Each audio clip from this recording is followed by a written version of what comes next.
নমস্কার বন্ধুরা, প্রতিবারের মতো আজও হাজির হয়ে গেলাম নতুন একটা রেসিপি আপনাদের সাথে শেয়ার করে নেওয়ার জন্য। দেখুন বন্ধুরা, আজকের আমি এইরকম খুব সাধারণভাবে ঝিঙে আলু ডাঁটার রেসিপি আপনাদের সঙ্গে শেয়ার করব। রেসিপিটা করার জন্য আলু এইরকম করে কেটে নিয়েছি, তার সঙ্গে সজনে ডাঁটাগুলো এইরকম ছোট্ট ছোট্ট সাইজ করে গায়ের ছালটা ছাড়িয়ে নিয়েছি। আর টমেটো নিলাম, তার সঙ্গে নিয়েছি ঝিঙেটা একটু খোসা রয়েছে, আর একদম কচি ঝিঙে নিয়েছি। তার সঙ্গে মশলা হিসেবে দেখুন বন্ধুরা, সাদা তিল আজকে ব্যবহার করব রান্নাতে। চলুন শুরু করি আজকের রান্নাটা। প্রথমে কড়াই একটা বসিয়ে দিয়েছি গ্যাসের ওভেনে, আর কড়াইতে দিয়ে দিলাম বেশ কিছুটা সর্ষের তেল। আজকে সম্পূর্ণ রান্নাটা সর্ষের তেলে বানিয়ে দেখাবো, আপনারা চাইলে রিফাইন তেলও নিতে পারেন।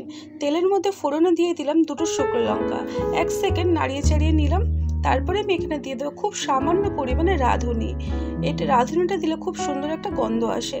তারপরে দিয়ে দেবো আলুগুলো কিন্তু অবশ্যই বন্ধুরা একদম মোটা মোটা করবেন না, একটু পাতলা পাতলা করে নেবেন, তাহলে বেশ মাখা মাখা হবে, খেতে ভালো লাগবে। আলুটা তেলের মধ্যে 1 থেকে 2 মিনিট ভাজা ভাজা করে ঝিঙেটা দিয়ে দিলাম। ঝিঙেগুলো এবং আলুর সাইজটা ঠিক একই রকম লম্বা লম্বা করে রেখেছি, তাহলে কি দেখতে ভালো লাগে আর খেতেও ভালো হয়। তেলের মধ্যে 2 থেকে 3 মিনিট নাড়িয়ে চাড়িয়ে নিচ্ছি। ঢাকনা দিয়ে ভেজে নেব, তাহলে কাঁচা গন্ধটা থাকবে না। মশলা তৈরি করার জন্য কাঁচা তিলটা দিয়ে দিলাম, যে সাদা তিল নিয়েছিলাম, তার সঙ্গে দিয়ে দিলাম কিছুটা পরিমাণে পোস্ত, আর দিয়ে দিলাম 2-3টে কাঁচা লঙ্কা। এবারে একটা মিহি বাটা তৈরি করে নেব।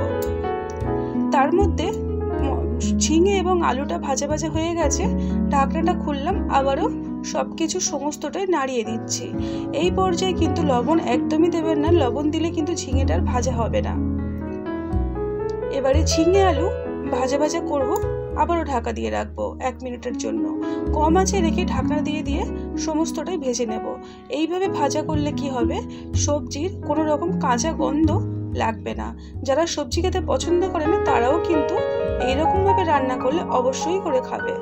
এবারে আমি দিয়ে দেবো এখানে আগের থেকে ডাঁটাটা যে পরিষ্কার করে কেটে রেখেছিলাম, সরষে ডাঁটাগুলো দিয়ে দিলাম। 2 থেকে 3 মিনিট কম আঁচে রেখে একইভাবে ঢাকনা দিয়ে ভালো করে সমস্ত সবজি ভেজে নিতে হবে। এই পর্যায়ে ভাজার সময় আমি দিয়ে দিচ্ছি 2টো টমেটো। এখানে ছোট সাইজের টমেটো 2টো ব্যবহার করছি, যেটা একটা টমেটোকে 4 টুকরো করেছি, ওইভাবেই কেটে নিয়েছি। তেলের মধ্যে সবজি যত ভালো করে ভাজা হবে, রান্নাটা কিন্তু ততটাই ভালো খেতে লাগবে। ঢাকনা দিয়ে রাখলাম 2 মিনিট এবং মিডিয়াম আছে।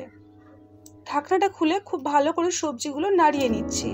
এখনই কিন্তু বেশ কিছুটা জল নিচে বেরোতে আরম্ভ করে দিয়েছে। যেহেতু ঝিঙে কাঁচা সবজি, নরম সবজি, তাই অনেকটাই জল বেরোবে। আজকের রান্নাতে কোনো জলের ব্যবহার হবে না।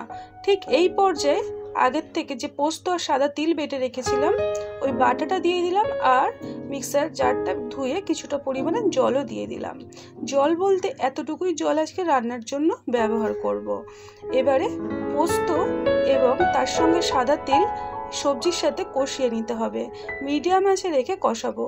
ঠিক এই পর্যায়ে লবণটা দিয়ে দেবো, কারণ লবণটা ঠিক এখন দিলে সবজির থেকে সমস্ত জলটা বেরিয়ে আসবে, ওই জলেই রান্নাটা হবে।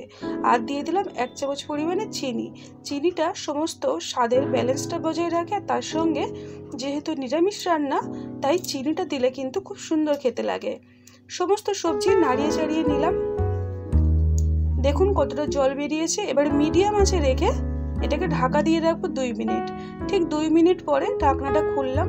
দেখুন বন্ধুরা, আজকের রান্নাতে কিন্তু কোনো রকম হলুদ বা গুঁড়ো লঙ্কা, জিরে কিছুই ব্যবহার করলাম না, এবং রেসিপিটা কালারটা আস্তে আস্তে চেঞ্জ হয়ে যাচ্ছে, সম্পূর্ণটা কিন্তু টমেটোর জন্য। এইরকমভাবে সমস্ত কিছু নাড়িয়ে নিচ্ছি, আর ঝালের জন্য দিয়ে দিচ্ছি 4-5টা কাঁচা লঙ্কা। অবশ্যই কাঁচা লঙ্কা মাঝখান থেকে এইভাবে একটু কেটে দিতে হবে। এবারে লঙ্কাটা দিয়ে সবজির সাথে ভালো করে নাড়িয়ে চাড়িয়ে নিয়ে নিচ্ছি। এবারে ঢাকা দিয়ে রাখবো মিডিয়াম আঁচে 3 থেকে 4 মিনিট। ঠিক 4 মিনিট পরে দেখুন বন্ধুরা, সবজিটা অনেকটাই মাখা মাখা হয়ে গেছে। আর আজকের আমাদের রান্নাটা এই পর্যায়ে একটু গ্যাসের আঁচটা কিন্তু জোরে দিয়ে দিতে হবে।